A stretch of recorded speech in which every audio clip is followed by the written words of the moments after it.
belum sekedar pemeriksaan saja baru dilakukan, tapi dengan foto haji dengan Pak Jun sampul.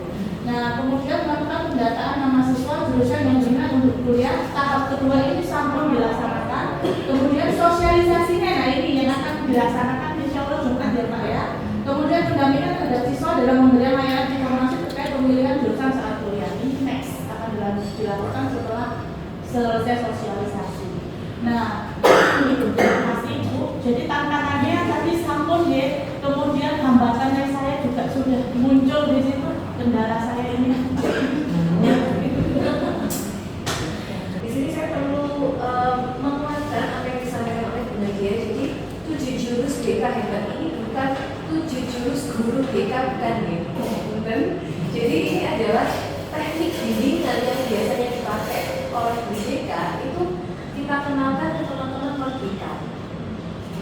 Gitu.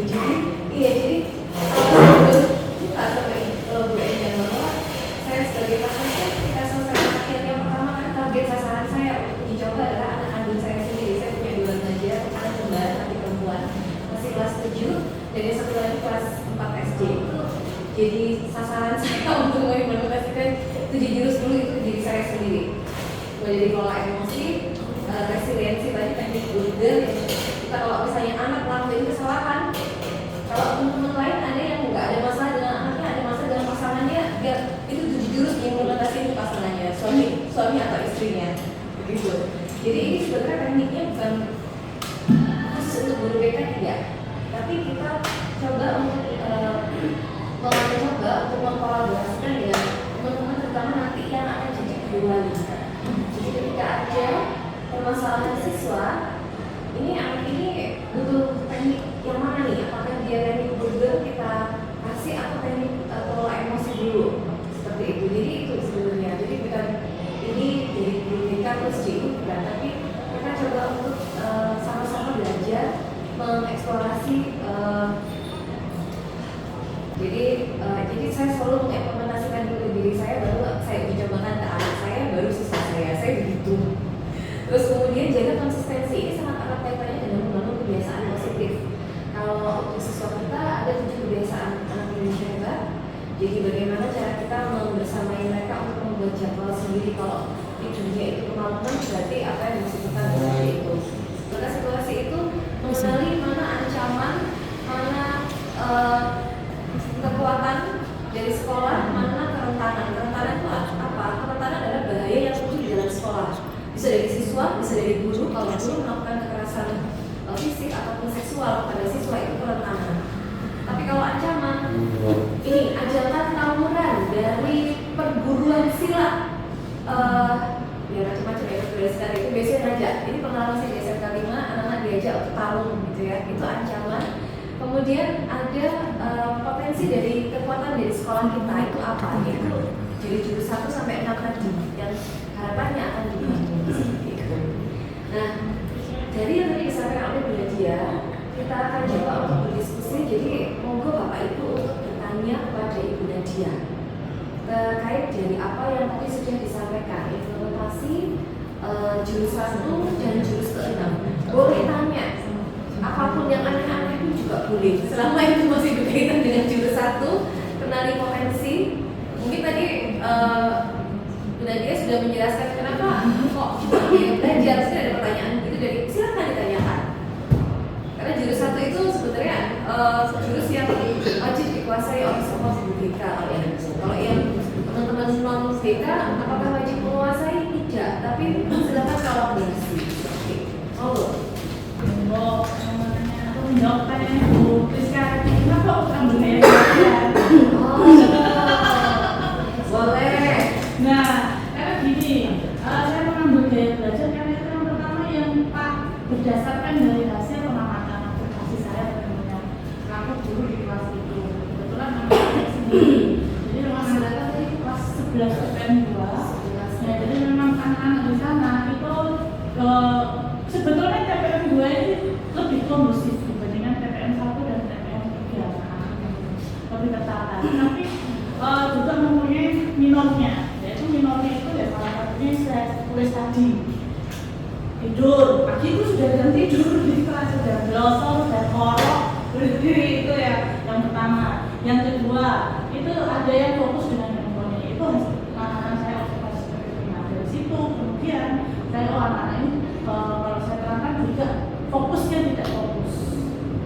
Mungkin karena saya berpikirnya terbatasnya alat kan tidak nyaman juga, saya tidak ada yang kayak gini anak bantu media ini sudah ada. Kalau di situ tidak ada sama sekali. Jadi oke, akhirnya saya memutuskan untuk mengambil gaya belajar. Siapa tahu kaitannya itu dan hasil ini kaitannya anak-anak ini gaya belajarnya beda-beda semuanya. Ternyata dari itu memang betul ya, dan mayoritas anak-anak saya itu kinestetik. Jadi ada sekitar 17 siswa itu yang kinestetik, sementara sisanya auditori hanya 2, sisanya masuk ke visual. Jadi kalau saya menerapkan dengan gaya monoton ceramah dan diskusi itu juga rasanya anak-anak juga akan bosan itu karena gayanya tidak sama semua. Itu dasar saya kenapa mengambil gaya belajar untuk mengenai potensi siswa. Terus yang kedua alasan saya mengambil kenapa? Karena kemarin kebetulan pada saat pasca pelatihan kita pasca materi itu disampaikan, termasuk juga dengan aku pintar. Soal saja sederhana seperti itu. Bagaimana bisa ditunjukkan Bu Najia menyampaikannya kepada siswa itu seperti apa? Karena begini, kadang anak-anak kita itu sudah kita arahkan untuk, coba sekarang tes ya di akun kita. Nah hasilnya apa? Dia menerjemahkannya itu lain.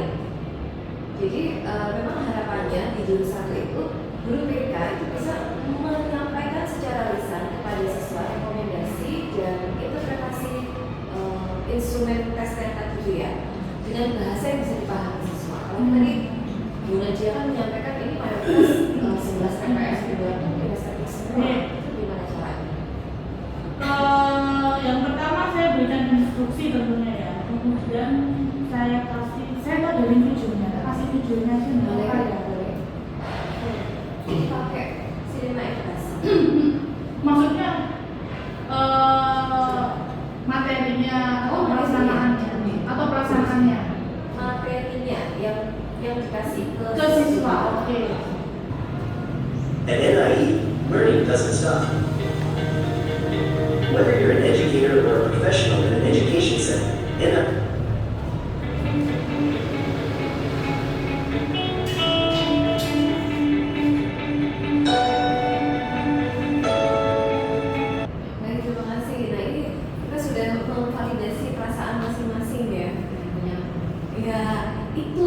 jurus kedua Bu.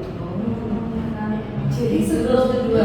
Jadi nanti kalau sudah ya ada yang kembali pada kelas dan di rumah hall sebelum pembelajaran, harapannya untuk menumbuhkan kelas yang berkesadaran kan itu kan anyaman ya, aman, nyaman, menggembirakan kan.